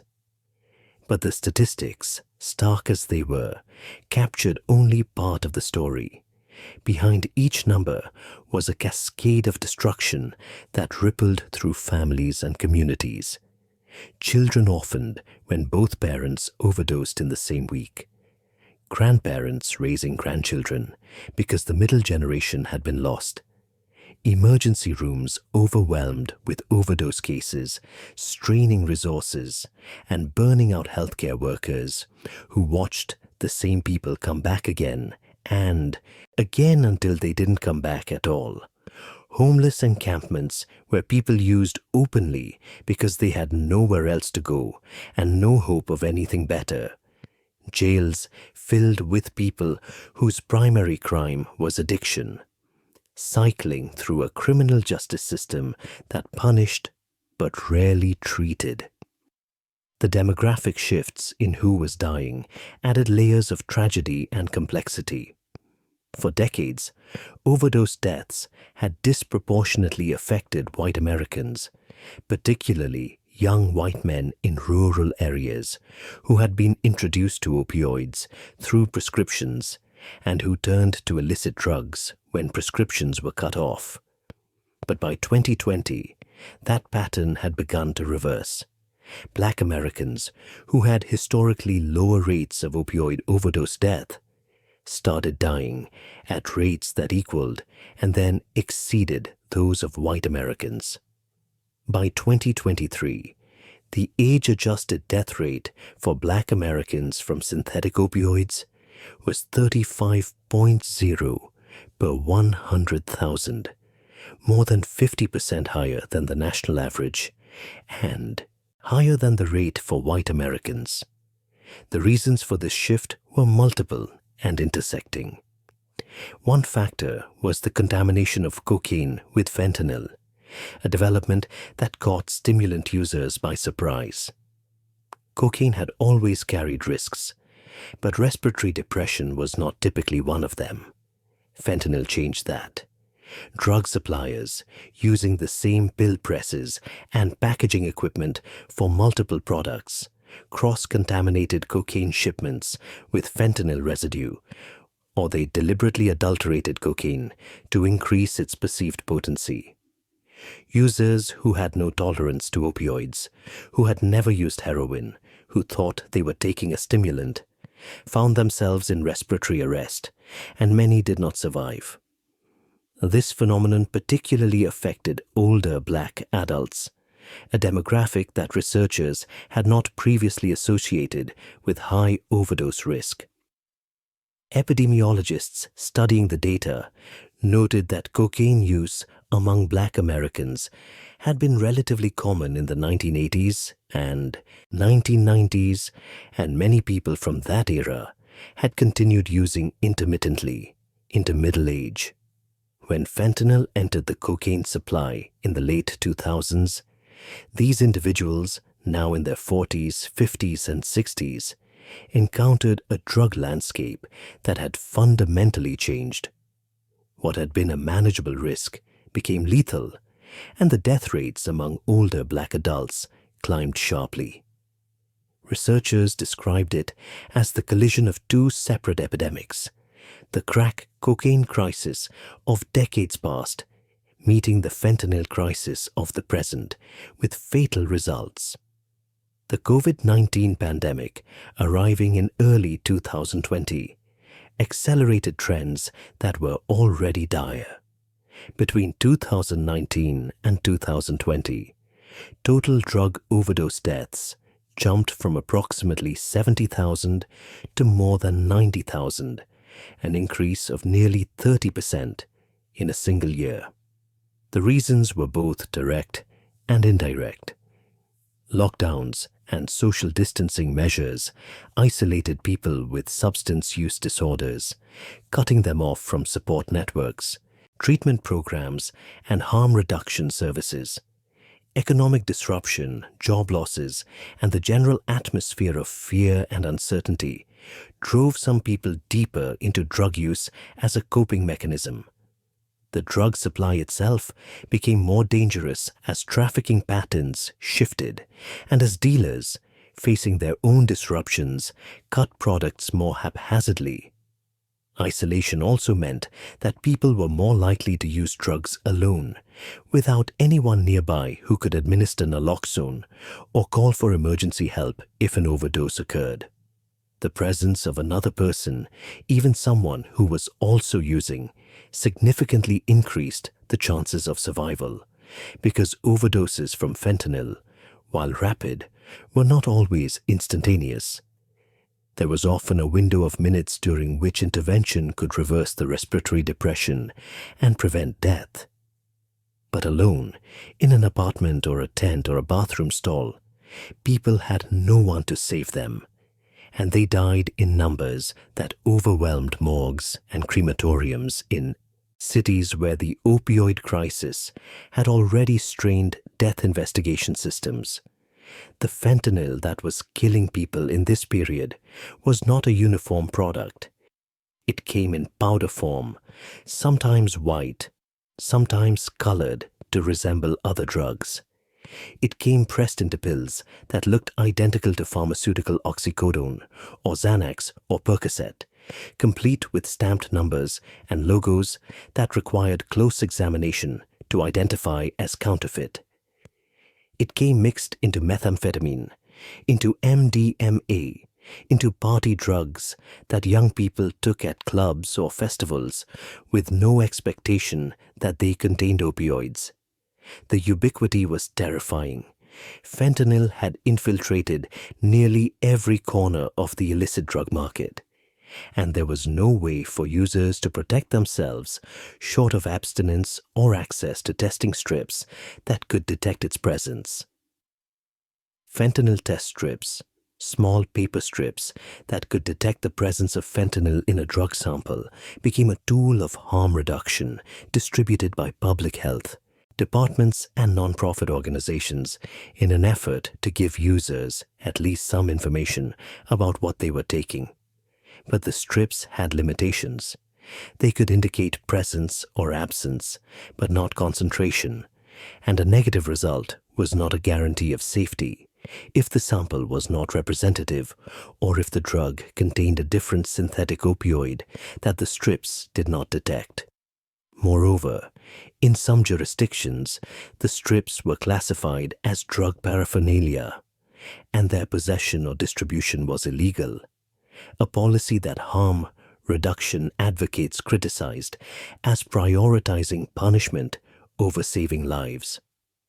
Naloxone distribution expanded dramatically during this period, with standing orders allowing pharmacies to dispense the overdose reversal drug without an individual prescription, with training programs teaching family members and bystanders how to administer it, and with emergency responders carrying multiple doses as standard practice. Naloxone saved thousands of lives, perhaps tens of thousands, but it was a reactive measure, an intervention after the overdose had already occurred, and it did nothing to address the underlying conditions that led people to use drugs in the first place, or the supply contamination that made those drugs so dangerous. Some people were revived with naloxone dozens of times, a pattern that highlighted both the drug's effectiveness and the inadequacy of a response that relied on repeatedly rescuing people from the brink without offering pathways to recovery or stability. The cartels, meanwhile, continued to innovate and adapt. They introduced xylazine, a veterinary sedative also known as tranq, into the fentanyl supply, creating combinations that were even harder to reverse with naloxone, and that caused severe wounds and tissue necrosis in users. They synthesized nitazines, a class of synthetic opioids that were structurally different from fentanyl, but similarly potent, adding yet another layer of unpredictability to the drug supply. They pressed fentanyl into pills with such precision that even experienced users and law enforcement officers could not distinguish them from legitimate pharmaceuticals without chemical testing. The production was industrial in scale, with labs capable of producing tens of thousands of pills per day, and the distribution networks extended into every state, every city, every community where demand existed. By 2023, fentanyl was involved in 69% of all drug overdose deaths in the United States, a proportion that underscored its dominance. More than 72,000 people died that year with fentanyl in their systems, a number that exceeded American combat deaths in Vietnam, that exceeded annual deaths from car accidents, that represented a scale of loss that defied easy comprehension. The deaths were not evenly distributed. Indigenous peoples, particularly in the Southwest and Pacific Northwest, experienced overdose rates of 28.5 per 100,000, the second highest of any racial group. Young adults in their 20s and 30s, the age group that should have been building careers and families, were dying at rates that created demographic holes in communities already struggling with population loss. And yet, amidst the catastrophe, there were glimmers of hope, or at least of stabilization. In mid-2023, overdose deaths began to decline for the first time in years, a trend that continued into 2024. The reasons were not entirely clear and were probably multiple. Expanded access to medications for opioid use disorder, like buprenorphine and methadone, which reduced the need for people to seek opioids on the street. Saturation, the grim possibility that the population most vulnerable to fentanyl had already been decimated. Increased naloxone availability and use, and perhaps some behavioral adaptation as word spread about the dangers of the contaminated drug supply. The decline was modest, a decrease of a few percentage points, and the absolute numbers remained horrifyingly high, but the trajectory shifting from exponential growth to something flatter was significant. Whether this represented a turning point or merely a pause remained to be seen. The supply chain that brought fentanyl from Chinese chemical factories through Mexican cartel labs to American streets was still intact, still functioning, still capable of flooding the market with quantities that could kill millions if fully distributed. The demand, driven by addiction and despair and the absence of adequate treatment and social support, had not disappeared. The systems that were supposed to protect people, from healthcare to criminal justice to social services, remained fragmented and underfunded. And the molecule itself, fentanyl, continued to do what molecules do, binding to receptors, suppressing respiration, indifferent to human suffering or human efforts at control. The epidemic had been unleashed, and even if the worst might be passing, the scars would remain for generations, carved into families and communities and into the national consciousness.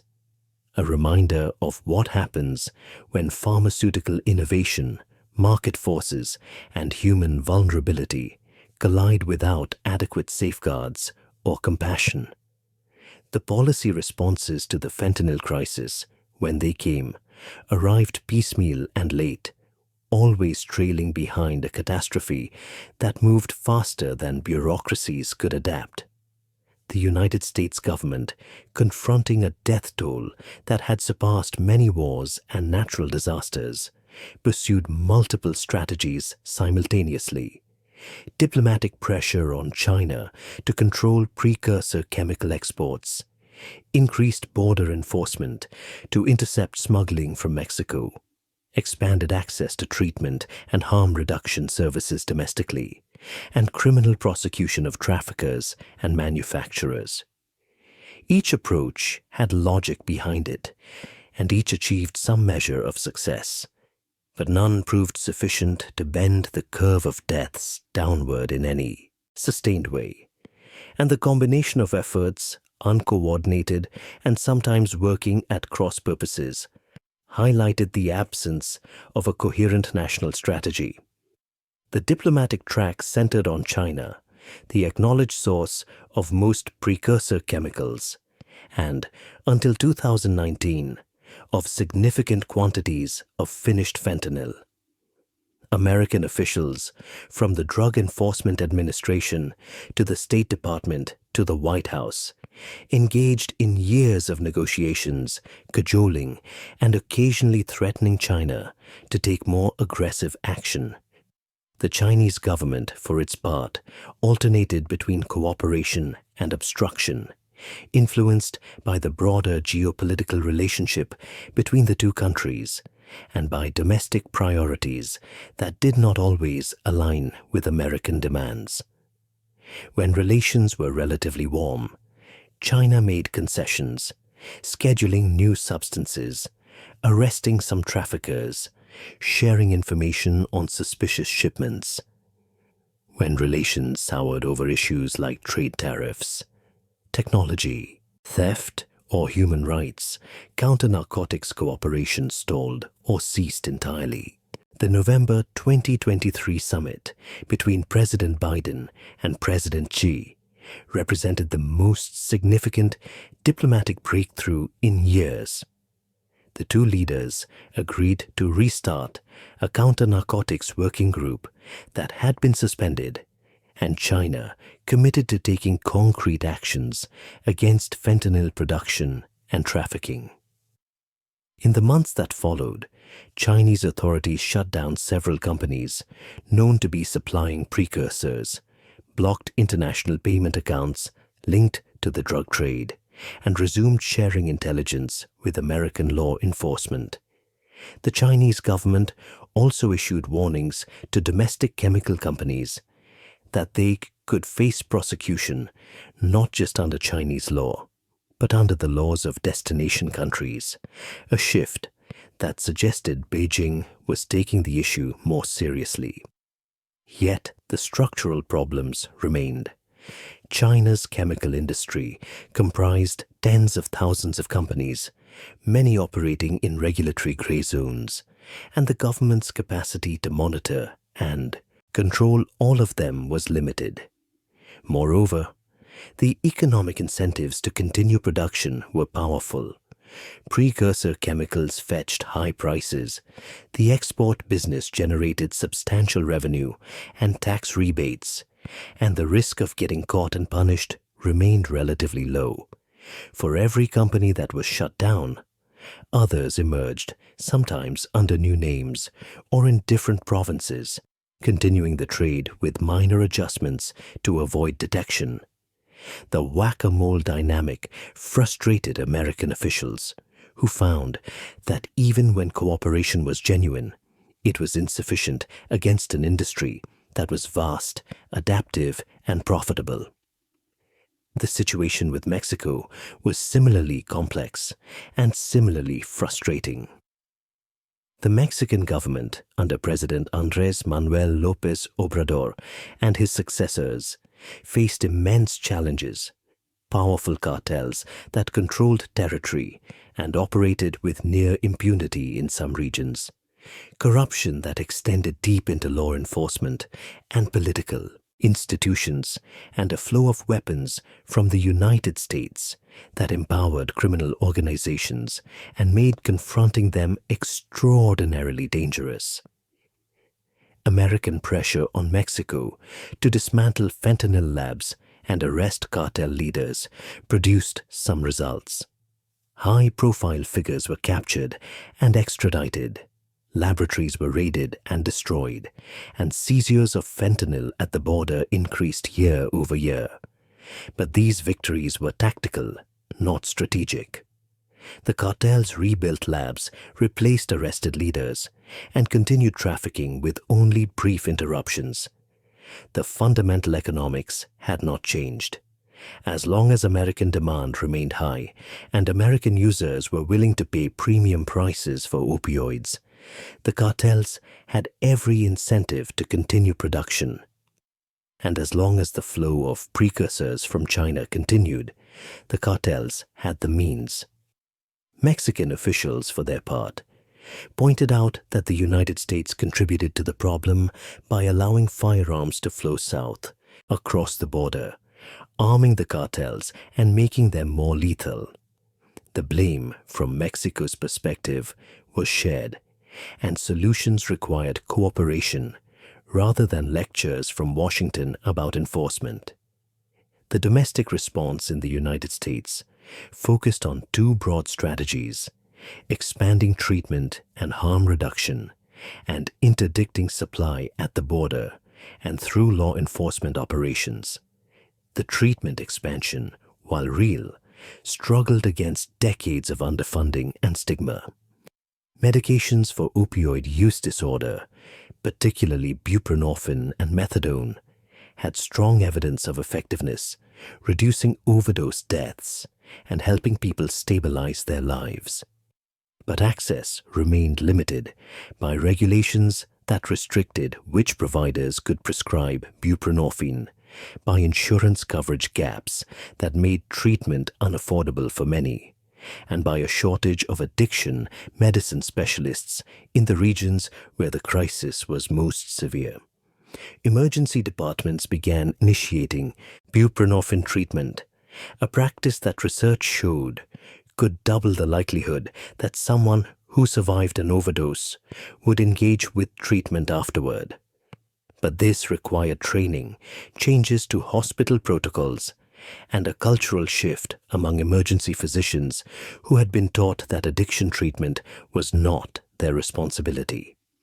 Some hospitals embraced the approach, others resisted, and the result was a patchwork where access depended on geography and luck. Naloxone distribution, which had expanded dramatically, saved lives in the immediate term but did nothing to address the underlying addiction, and stories of individuals being revived dozens of times without ever receiving sustained treatment underscored the limitations of a purely reactive approach. Harm reduction services, including supervised consumption sites where people could use drugs under medical supervision with immediate access to overdose reversal, faced fierce political opposition despite evidence from other countries that they reduced deaths and connected people to treatment. By the mid-2000s, only a handful of such sites operated in the United States, most of them unauthorized and operating in legal gray zones, tolerated by local authorities but not formally sanctioned. Fentanyl test strips, which could detect the presence of the drug in samples, were distributed more widely, but remained classified as drug paraphernalia in some jurisdictions, creating absurd situations where public health workers risked prosecution for handing out tools that could prevent deaths.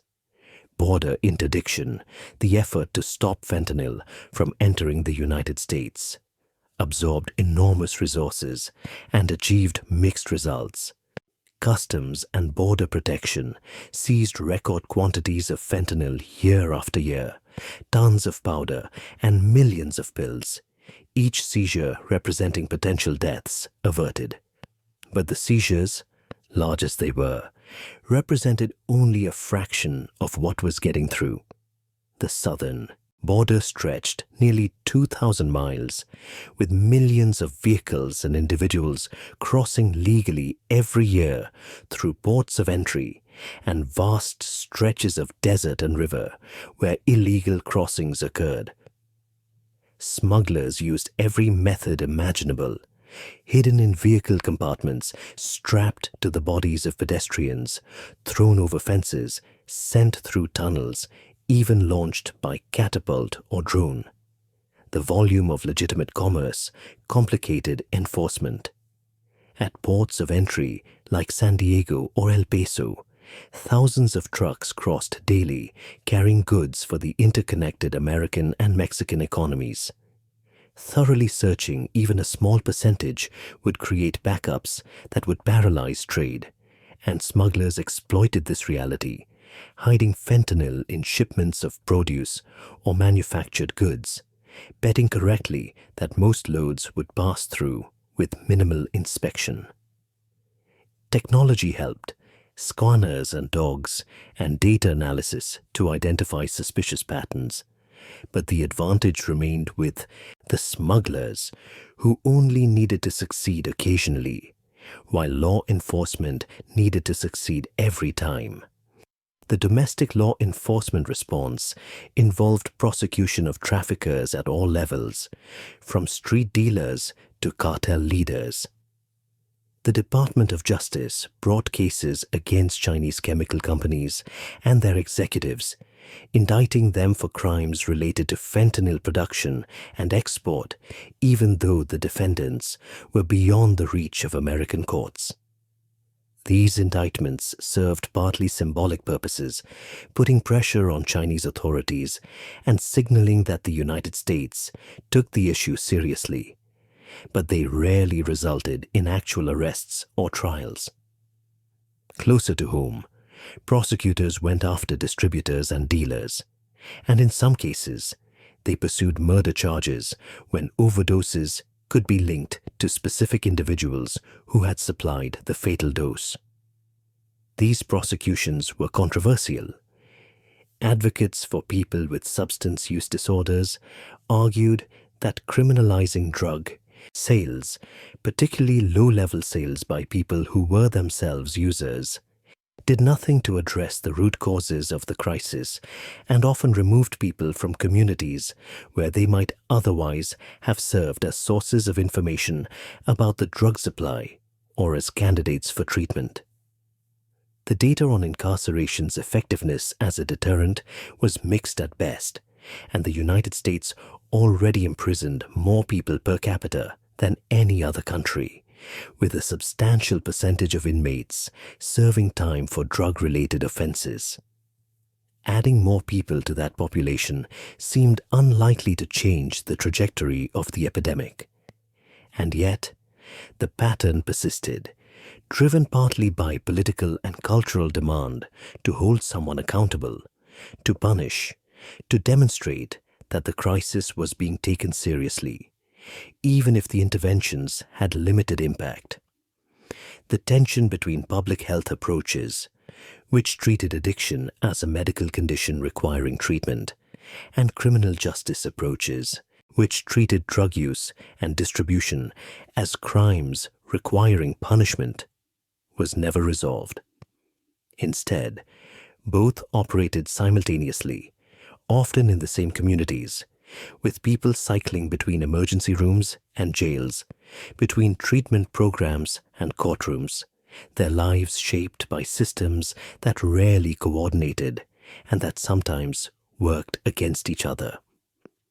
Behind all these policy debates and enforcement efforts lay a deeper question that was rarely articulated but always present. Why did so many Americans want fentanyl or opioids generally badly enough to risk death? The standard answer, addiction, was true but incomplete. Addiction explained the compulsive use, the inability to stop even when the consequences were catastrophic. But it did not explain why so many people started in the first place, why the epidemic had taken hold with such ferocity in some communities and not others, why the United States, the wealthiest country in the world, was losing 100,000 people a year to drugs. The deeper answers involved pain. Not just physical pain, though that was part of it, but psychological, social, and spiritual pain. Economic displacement in communities where factories had closed and jobs had disappeared. Social isolation in a culture that increasingly mediated human connection through screens rather than face-to-face interaction. Despair born of the sense that the future held less promise than the past, that upward mobility was a fading dream, that the systems that were supposed to provide security, healthcare, education, had failed. Opioids, including fentanyl, offered temporary escape from these conditions, a chemical respite from feelings that were otherwise unbearable, and for some people, that escape was worth the risk. This was not a new insight. The same pattern had appeared in other times and places, where social dislocation and suffering created conditions for widespread substance use. Opium in 19th century China during the collapse of the Qing dynasty, heroin in American cities during the crack cocaine era, methamphetamine in rural areas devastated by the farm crisis. Each epidemic had its own characteristics, but all shared a common element. They took root in communities where people were suffering and where other sources of meaning, connection, and hope were scarce. Addressing the fentanyl crisis, in this view, required not just better enforcement or more treatment, but fundamental changes to the social and economic structures that created the demand. Such changes, however, were far more difficult than expanding naloxone distribution or pressuring China. They required investments in education, job training, mental health services, community development, affordable housing, all the infrastructure of a functioning society that provided people with alternatives to drugs. They required confronting income inequality, corporate disinvestment from communities, the decimation of unions, and the social fabric they had once provided. They required, in short, a level of political will and social solidarity that seemed absent in a country increasingly divided and focused on short-term solutions to long-term problems. The history of fentanyl, viewed from this perspective, was not just a story about a molecule or a pharmaceutical company or Chinese chemical manufacturers or Mexican cartels. It was a story about systems, about the way modern capitalism prioritized profit over safety, about the way regulatory structures lagged behind innovation, about the way global supply chains could be exploited for both legal and illegal purposes, and about the way societies could fail their most vulnerable members so completely that death became preferable to continued existence. Paul Janssen, synthesizing fentanyl in that Belgian laboratory in 1960, could not have foreseen any of this. His molecule was meant to solve a problem, to ease suffering, to represent progress. And it had done those things genuinely and, importantly, in the controlled environments where medicine functioned as it should. But the molecule had escaped those environments, and in doing so, it had revealed uncomfortable truths about the world it entered. That pharmaceutical innovation without social responsibility could be catastrophic. That the pursuit of profit, whether by legitimate companies or criminal organizations, could override moral considerations. That borders were porous. That enforcement was difficult. That technology made everything faster and more dangerous. That addiction was a biological reality that no amount of willpower or punishment could overcome. That pain, in all its forms, was epidemic, and that a society that failed to address the sources of that pain would watch its members die in numbers that defied comprehension. Janssen himself died in 2003, before the worst of the crisis, before fentanyl became synonymous with death rather than with surgical precision. He did not live to see his creation blamed for hundreds of thousands of deaths, to hear politicians and commentators speak his molecule's name with fear and anger, to watch communities torn apart by something he had built in the belief that he was helping. Whether he would have felt responsibility or guilt is unknowable. Chemists, as a rule, do not think of molecules as having moral valence. They simply are, neutral until deployed in contexts that make them beneficial or harmful. And fentanyl was both simultaneously, its nature unchanged across applications. The lesson, if there was one, was not that fentanyl should never have been created. The surgical patients who woke from anesthesia without the trauma of older drugs, the cancer patients who died with less agony, the countless people who benefited from fentanyl used as intended, all represented real good in the world. The lesson was that tools, particularly powerful tools, require not just technical knowledge to create, but wisdom to manage, and that wisdom requires institutions and values that prioritize human welfare over other considerations. It requires systems that can adapt as quickly as the threats they face, that can coordinate across borders and disciplines, that can balance innovation with safety, profit with responsibility, individual freedom with collective well-being.